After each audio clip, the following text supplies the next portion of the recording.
É isso aí, galera. Bora para mais um react, mais um vídeo topzera aqui do nosso canal do Vascão. O Vasco enfrenta hoje o Fluminense pelo Campeonato Brasileiro, terceira rodada. O Vasco venceu o primeiro jogo, perdeu o segundo. O Fluminense, se eu não me engano, não venceu ainda, né? No Campeonato Brasileiro. Acredito que não tenha vencido, hein, pessoal? Vou dar uma olhadinha daqui a pouco. Mas o jogo é importante para os dois lados, né? O Fluminense precisa da vitória, o Vasco também precisa da vitória. Quem vencerá, não sabemos. O fato é que o início do Campeonato Brasileiro preparou os jogos mais pesados, né? Não sei se isso é legal, se é interessante ou não, mas tá só jogo pesado, principalmente essa terceira rodada é a rodada mais pesada do Campeonato Brasileiro, na minha opinião. Muitos clássicos, muitos jogos bem complicados. Vamos ver o que Vene, Pedrosa e Fernandinha têm a falar sobre esse jogaço de logo mais. O Brasileirão, cadê? Na volta, o Pedrosa tem o que? Atualiza o que, gente? Atualiza a escalação e tudo mais. Escalação, cadê? Vai lá. Um clássico que promete fortes emoções no Maracanã. Fluminense e Vasco se enfrentam neste sábado às 4 da tarde, buscando uma recuperação no Campeonato Brasileiro após as derrotas da segunda rodada. Mais de 11 mil ingressos já foram vendidos para a partida, que tem mando de campo do tricolor. O técnico Fernando Diniz deve ter reforços importantes para o confronto. Marcelo e Felipe Melo devem voltar ao time após serem poupados na derrota para o Bahia. Além deles, Keno está recuperado de uma lesão no tornozelo e pode ser relacionado após mais de um mês longe dos gramados. Do lado vascaíno, a esperança de contar com Payet na partida diminuiu. O francês está recuperado de uma lesão no ligamento, mas deve ter um período maior para recuperar o ritmo de jogo. Ele realizou parte dos treinos com o elenco nessa semana e a comissão técnica prega cautela no retorno. Com isso, a expectativa é que Ramon Dias leve a campo um time parecido ao da partida contra o Bragantino. A principal dúvida é a presença do zagueiro João Vitor. Ele precisou de atendimento médico na última partida e fará exames para saber se teve alguma lesão. Muitas dúvidas no primeiro clássico carioca desse Brasileirão, que promete fortes emoções no Maracanã. Novidades do Vasco da Gama, Pedrosa, e o Payet? Olha, Fernanda, há uma expectativa dele ser relacionado, mas é muito pequena, tá? Eu acho até que o departamento médico do Vasco tem tido muita cautela com o Payet, feito de forma correta, porque não adianta você adiantar uma recuperação de um atleta tão importante nas primeiras rodadas e depois perder o jogador para o campeonato inteiro. Se for, acredito que ele vai entrar no banco de reservas e aí em algum determinado momento do segundo tempo jogar alguns minutos até para ele voltar nesse sentido. Não deve participar do time titular. No time titular na zaga deve novamente ter o desfalque do Medel, que está no Chile. A mãe dele infelizmente teve uma piora no quadro médico dela. Então o Medel, que não treinou a semana inteira, dificilmente vai para o jogo para ser titular. E aí você tem o João Vitor, que sentiu uma lesão na partida contra o Red Bull Bragantino, mas que o Maicon, por exemplo, entrou muito bem, então eu não me espanto de forma alguma se o Maicon começar essa partida ao lado do Léo, justamente por essa questão do João Vitor, que deve para o jogo, mas eu acho que o Vasco vai ter uma nova dupla de zaga aí com o Maicon e com o Léo. E lá na frente, o mesmo time, sem muitas alterações, lembrando que o Hugo Moura, que é o novo reforço, está regularizado e pode ser relacionado para essa partida. Olha, e pelo lado do Fluminense, os jogadores que foram poupados, Felipe Melo e o Marcelo, podem estar retornando para esse jogo, assim como o Keno, provavelmente Keno não titular, mas eu acho que essa não é a dor de cabeça hoje do Fluminense, a ausência desse Keno que está voltando aí, já saiu da transição, já provavelmente aparecendo nos relacionados, porque foi retocado de forma rápida e efetiva pelo Marquinhos. O negócio do Fluminense é a zaga, Vinícius. E com o retorno do Felipe Melo, que foi poupado, não foi uma lesão, como é o caso do Keno, que está há muito tempo sem atuar, com o retorno do Felipe Melo, eu acredito que o Fernando Diniz possa e deva colocar dois zagueiros, né? O Felipe Melo se tornou zagueiro com o Fernando Diniz, beleza, ao lado do Manuel. O meu ponto é o seguinte, o que eu quero dizer é, para que improvisar o Martinelli novamente, sendo que você tem esses jogadores à disposição? Será que vai rolar isso? Eu acredito que não, espero também que não, porque, na minha opinião, acho que o Martinelli rende muito mais de volante na função dele de ofício. Óbvio, ele não tem nenhuma culpa se ele rende abaixo do esperado atuando como zagueiro. Até porque é pedir demais para esse jogador, por exemplo, fazer uma boa marcação em jogada aérea. Tanto é que o Fluminense sofreu um gol assim na marcação do Martinelli. Ele não é tão alto. Ele não é alto. Muito pelo contrário, ele tem uma estatura baixa. Então, e outro fato importante é o Fluminense está a 13 clássicos sem vencer. Um clube como o Fluminense não pode deixar isso acontecer. Então, acho que o Fluminense tem que fazer de tudo para vencer esse clássico novamente. Se vai vencer ou não, a gente não sabe. Só o ponto, pegando esse gancho, Venier, o Fluminense tem que reforçar a bola aérea. Qual é a melhor jogada do Vasco? É a bola no Verrete. É verdade. Cruzamento do Piton, É verdade. cruzamento do Paulo Henrique. Se o Fluminense for com um time de estatura baixa, vai sofrer. Você pode ter certeza que vai E sofrer. o Felipe Melo é bom na jogada. Exatamente. E o Vasco, ele tem esse poder que vem dos três, no triângulo. Sim. Um lateral direito que cruza muito bem. Um lateral esquerdo, que na minha opinião é o melhor hoje lateral esquerdo, não só de regularidade, mas de efetividade nos seus cruzamentos. E um centroavante que é muito eficaz na bola aérea. Então, assim, é um triângulo perfeito para essa jogada que pode ser a pedra no sapato está sendo a pedra no sapato do Fluminense. Sim. E pode piorar se o Diniz não pensar nessa estratégia. O Hugo Moura, gente, falou pela primeira vez já com a camisa do Vasco da Gama. Cadê? A torcida, a festa que ela faz, e isso me motivou muito vir para cá. Pode ter certeza que eu vou dar meu máximo aqui nesse clube, honrar essa camisa, honrar a torcida e dizer que minha família e eu estou muito feliz de estar vestindo essa camisa. Muito bem, vocês têm um tempo, depois acostuma, né? De ver um jogador de um grande rival vestindo a outra camisa. Eu demoro. Eu fico parecendo, sabe o quê? Que a montagem da internet. Entendi. Você não tem isso, não? Eu tenho, Obrigado, sabia? hein, Pedrosa. Eu vou sempre agradecer. Ah, se eu tivesse 10 milhões, Júlio. Ah, se eu tivesse 10 milhões. Valeu, Pedro. Vamos lá. Tamo junto. Eu não tenho esse tempo, eu acho que o Hugo é um cara extremamente profissional e vai ajudar, principalmente porque é um entendimento da comissão técnica. Já falei 1000 vezes, não pagaria esse valor por esse atleta, mas entendo também que ele vai compor o elenco, principalmente porque você tem o esforço ali como titular, e é o principal, para mim o esforço é o titular, mas o Zé Gabriel é um jogador que oscila demais. Então você ter uma outra opção naquele momento ali, com outras características, inclusive o Hugo é o cara da pressão, da intensidade, da pegada, daquele cartão amarelo, daquele carrinho. Então acho que o Vasco precisava desse jogador. Um ponto que eu quero falar sobre o Hugo Moura, embora eu também não aprovasse a contratação pelos valores, pelas cifras, mas a gente tem que ressaltar o profissionalismo do Hugo Moura. Isso ele sempre foi elogiado nos tempos de Verdade. Flamengo e também Atlético Paranaense. É um cara extremamente profissional. Se vai ajudar dentro de campo ou não, aí depende de muitos fatores. Tem muita coisa que pode acontecer envolvendo o Hugo Moura e Vasco da Gama.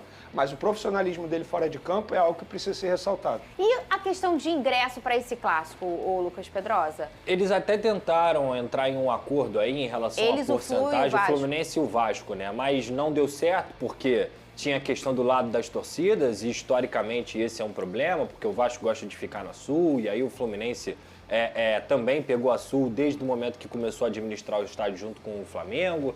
Enfim, é uma longa história aí que já teve gol do Juninho Pernambucano e o Juninho provocando, mas que eles não conseguiram entrar em um acordo, então ficou 90-10. Até o momento que eu tinha visto, a torcida do Vasco já tinha esgotado o setor norte e pouco mais de 12 mil ingressos tinham sido vendidos aí de forma geral. Então a torcida do Fluminense não teve um apelo tão grande nesse sentido. Espero que tenha, porque o bom é sempre o Maracanã cheio.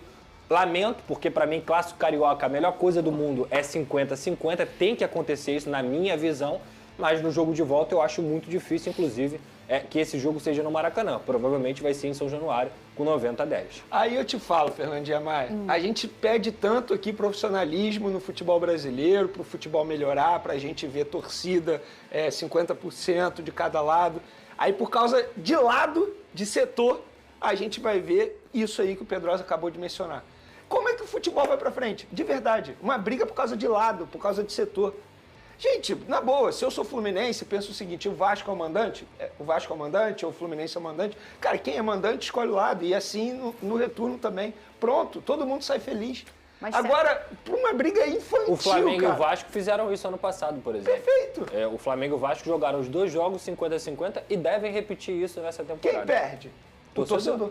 Pô, Complicado, né? não dá, ué. Mas às vezes essas coisas... É futebol? Quantos anos de futebol que a gente Eu tá? fico imaginando esses O caras clubismo reunidos. contamina Não, as escolhas, Pô. não tem jeito. o lado é meu. Porque também se você às vezes escolhe, você... aí o torcedor fica bravo, enfim. O clubismo Eu acho que, acaba vou te Cara, falar, isso é uma quando você besteira. tem o 90-10, o torcedor do Fluminense, ele fica até mais confortável no sentido de, tem espaço pra caramba, não sei. Quando você tem 50-50, o fato de ter o seu rival dentro do estádio faz você querer ir ao estádio. Pô. Então você vai lotar a sua parte, entendeu? E aí ficaria um espetáculo bonito. Eu duvido que o torcedor do Fluminense vai ocupar os 90%. Se põe no lugar do jogador também. Claro. O jogador do Fluminense, ele olha ali, pô, torcida dividida, Tá dá doido. mais ânimo, óbvio. Com certeza. Vamos beber água, hein? 2 litros por dia. Bom, pessoal, é isso aí. Treta desnecessária, né? Eu tava olhando a reportagem aqui, os ingressos não foram vendidos completamente. O jogo é amanhã, né? Amanhã, sabadão, às 4 horas da tarde, horário de Brasília, Vasco, Fluminense e Vasco, 10% dos ingressos cedidos ao Vasco da Gama. As casas estão pagando mais para o Vasco, em 4,5 para o Vasco vencer e 1,8 para o Fluminense vencer. Quem vencerá? Pagando 3 e pouco no empate. Quem vencerá não sabemos, né? Mas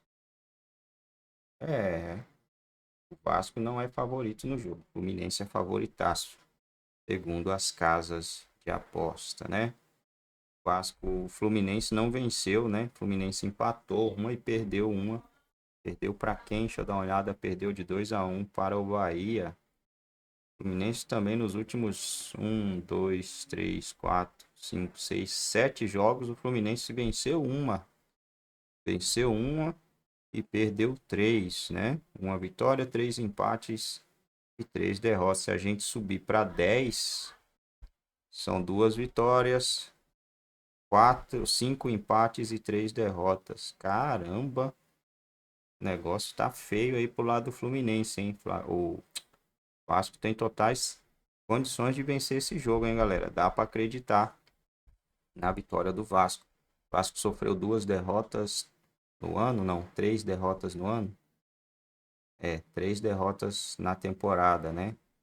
2 para o Novo Iguaçu e essa derrota pro Red Bull Bragantino, que ficou engasgada, né? O Vasco mereceu muito a vitória nesse jogo, mereceu muito, no mínimo, sair com um empate neste jogo. Os próximos jogos do Vasco é o Criciúma, né? Ainda esse mês, no dia 27, Vasco e Criciúma. E aí, só mês que vem, teremos aí Copa do Brasil agora, né? Verdade, cadê o jogo da Copa do Brasil? Uai, mano, peraí. Peraí. Será que não saiu aqui? Eu acho que o aplicativo não saiu. Saiu. Deixa eu ver a data aqui. Dia 1, dia 1º. Dia 1º contra Fortaleza. Vixe. Fortaleza e Vasco. E no outro dia, Vasco e Fortaleza, né? Dia 1º, Fortaleza e Vasco. Dia 22, Vasco e Fortaleza. Quase um mês depois, hein? Dependendo da fase do time aí, isso pode mudar o rumo da história, né? O Vasco foi o azarão. Na verdade, não é que o Vasco foi o azarão, né? É que no pote 1 só tinha time bom, né, cara? Tinha o CRB ali pro Vasco pegar, né? Tinha o América. Sei lá, dava pra ter pego uma coisinha melhor também ali. Pegou de cara o Fortaleza, né? Lembrando que depois dessa fase, não é chaveamento, né? Se fosse um chaveamento, provavelmente o Vasco iria cair na chave do Flamengo aqui, será? Deixa eu ver. 1, 2, 3, isso. Se fosse chaveamento, o Vasco passando já iria cair na chave do Flamengo, mas sorteio, né? Depois dessa fase será sorteio. Vamos dar uma olhada aqui, ó. Operário e Grêmio, Bahia e Criciúma. Duelo de Série A aqui, Bahia e Criciúma, hein? Sampaio Correia e Fluminense, de boa. Vai cair algum grande aqui, tá, pessoal? Acredito que algum time grande aqui vai cair nessa fase de mata-mata aqui, tá? Souza e Red Bull Bragantino. Goiás e Cuiabá, confronto pesado aqui para os dois times. Botafogo e Vitória, nossa. Botafogo também pegou uma pedreira, hein? E Vasco e Fortaleza, pedreira. Flamengo pegou a baba da baba, né? Amazonas, cara. Amazonas, o nome do time. Flamengo e Amazonas. Águia de Marabá. O São Paulo pegou Água de Marabá. Palmeiras pegou Botafogo de São Paulo. Pedreirinha. Atlético Paranaense pegou Ipiranga. Inter pegou Juventude. Juventude eliminou o Inter na semifinal do Campeonato Gaúcho, hein, cara? Cê tá louco, bicho. Caramba. Não foi só o Vasco, não, hein? CRB e Ceará. Confronto pesado para os dois times, é claro. América de Rondônia e Corinthians. Jogo fácil pro Corinthians. Entre aspas. Brusque e Atlético Goianiense. Fácil pro Atlético Goianiense. Atlético Mineiro e Sport. Pedreiraça.